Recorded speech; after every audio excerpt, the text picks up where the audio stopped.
Today we will continue our exploration of the field of health communication by examining research on communication between physicians and their patients.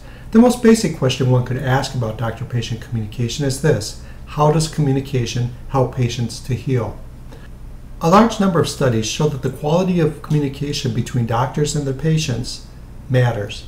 Better communication is associated with better patient health outcomes.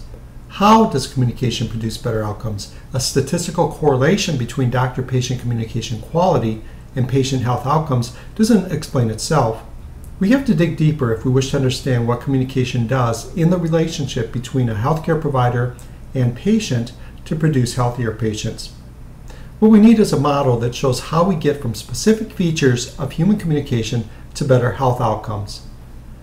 Not that kind of model. We need a theoretical model. Several researchers recently organized the literature on communication and health outcomes into such a model. The model summarizes some of the known pathways that link communication to health outcomes. For convenience, I will refer to their model as the Pathways model. As a brief overview, you will see that the Pathways model seeks to explain how the satisfaction of specific functions of communication, such as information exchange, produces specific health outcomes, such as survival of a serious illness. The model tells us that communication can directly affect health outcomes or bring about improved health through indirect means. Since our ultimate goal is to bring about better health, we'll take a little detour by asking the question, what improves health? We need to break this question down into two aspects of health, as was done with the World Health Organization definition of health, presented in an earlier video. These two aspects are physical health and psychosocial health. There are four things that physicians can do to improve physical health. These include chemical therapies such as medication, mechanical therapies such as surgery, behavioral therapies such as better diets, exercise, smoking cessation, moderation in alcohol consumption and the like, and psychological regimens such as psychological therapies that help us to deal better with stress, overcome addictions, and so forth. Psychological therapies are a means to better physical health because the mind affects the body in so many ways. What improves psychosocial health? People who hold positive attitudes and beliefs about people in life rather than negative attitudes and beliefs are healthier and less likely to worry and be anxious. That promotes better psychosocial health, which in turn supports better health. Another factor that promotes psychosocial health is having a strong network of family and friends you can turn to when times get tough. Having financial resources also predicts psychosocial health. People who are financially comfortable tend to have fewer worries and less stresses in their lives. Money also enables greater contact with others, as socializing can sometimes be expensive. Self-efficacy is another consideration.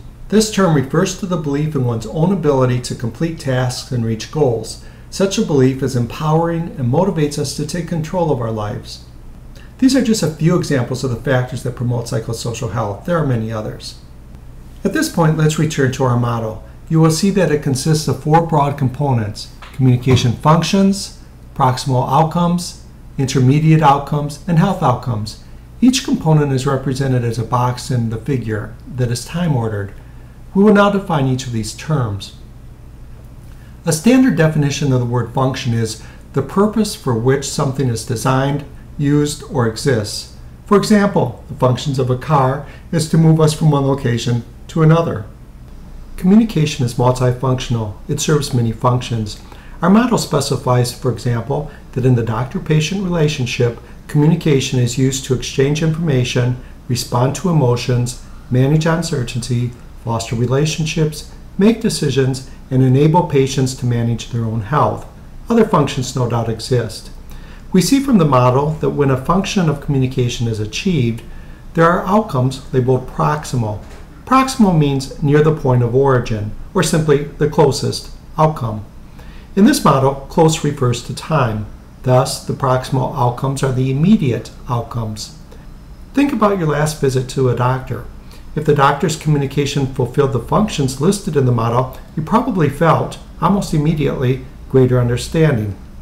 You were probably quite satisfied with the visit. You were probably able to achieve agreement with your doctor, trusted your doctor, and felt known by her. These are some of the things you find listed in the box labeled proximal outcomes. Of course, trust in your doctor, satisfaction with your doctor, and so forth do not improve your health directly. These proximal outcomes can lead to better health, however. Moving to the right, we see a box labeled intermediate outcomes. Intermediate can be defined as coming between two things in time, place, order, character, and so forth. Note that in the word intermediate, we find another word, mediate. Mediate means to bring about. Thus, the outcomes that we see in the intermediate outcomes box are what gets us from proximal outcomes to better health. For example, your doctor's excellent sharing of information, a communication function, motivates you to take better care of yourself. That's a proximal outcome. When you get home from your visit, your greater motivation leads you to the intermediate outcome of you taking better care of yourself. The final box is the payoff, improved patient health. A health outcome is simply the immediate or eventual effects of provider-patient communication on the patient's health.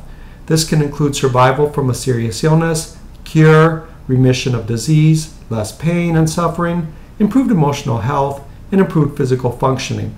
For example, being able to walk better, longer, faster, and so forth. Vitality is the state of being strong, active, and energetic. In the model, we see that we get from communication to health outcomes either directly or indirectly. That is, there's a direct pathway from communication to health outcomes, but there are also two indirect pathways. A direct pathway is a causal chain in which satisfying one or more communication functions by itself brings about improved health. For example, physician empathy may immediately improve psychological well-being. To illustrate this point, you immediately feel better when the doctor tells you that the lump in your neck that you thought was terminal cancer is nothing to worry about. There is research that suggests that an empathic doctor can actually lessen people's experience of pain. Most of the time, however, communication improves health through an indirect path. An indirect path is a causal chain in which the effects of communication on health are mediated or go through proximal and or intermediate outcomes. In the model, we see that there are two possible indirect pathways. In the first indirect pathway, physician communication, such as information exchange, leads to a proximal outcome, such as agreement on a treatment plan. This treatment plan may involve a referral to a specialist, which produces the intermediate outcome of access to care. The specialist care brings about improvement in our health. This is a three-step pathway. Another possibility specified in the model is a two-step pathway. For example, the physician tries to develop a relationship with us by taking time to get to know us as a person. This leads to the proximal outcome of feeling understood, known to our doctor, and involved. We leave the visit with improved emotional well-being. The Pathways model demystifies the role of communication in clinical encounters, helps us to organize the literature on doctor-patient communication, and generates testable hypotheses for future research.